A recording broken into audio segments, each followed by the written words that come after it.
The reason why I'm calling is, I don't know if you're aware, but the whole thing is a scam. I can see that the scammers still have access to your computer. This is the way their scam works. He fights back against robocall scams and tracks frauds across the world. Can you turn your computer off as soon as you possibly can, please?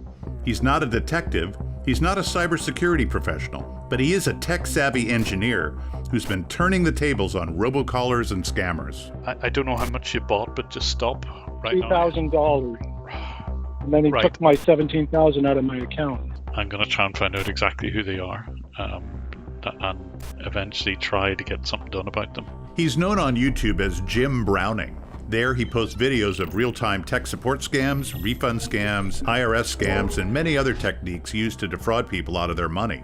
On his YouTube channel, he turns the tables on scammers and exposes their methods, and has gained a worldwide following of more than 3 million subscribers.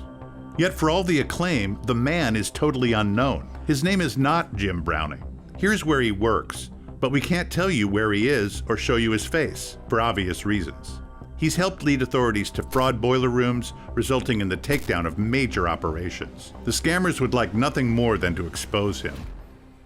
I work at home a fair bit. I mean, I'm in an office job normally, but sometimes I'd be at home and I would be getting constant interrupts from these phone calls. I'm a network engineer, I'm a software engineer, I've worked with telecoms firms in the past, and I was thinking, if I can't do something about this, then who can?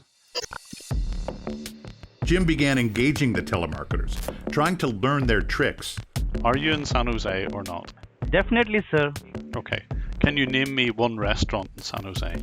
How long have you been doing the scamming? Sir, I'm not scamming you. You've gone very quiet. Why would that be?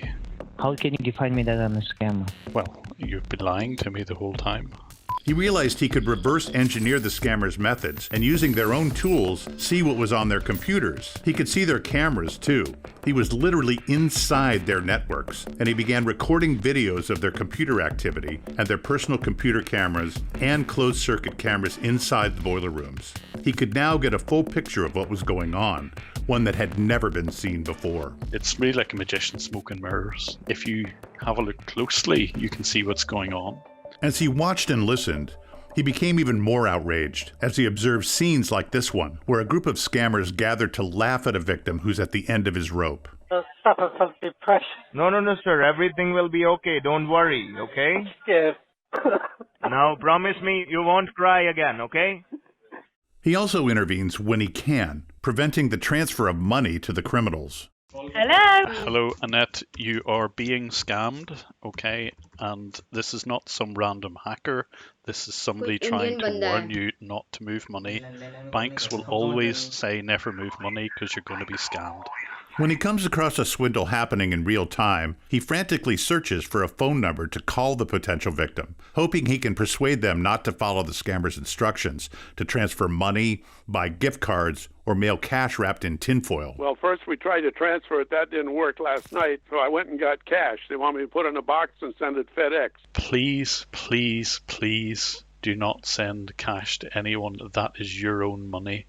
That's the nice thing about it. You can't help but feel kind of thrilled that you managed to actually stop a crime from happening. I always look at this as this could be my own relative, and it's certainly somebody else's relative, so why wouldn't I step in? I have to do it.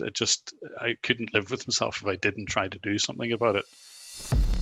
As his campaign to fight robocall scams and online fraud has grown, he's been featured in media around the world, on the BBC, CBS, the New York Times, Times of India, and our own AARP bulletin. He wants to expand the audience for his message to everyone who needs help.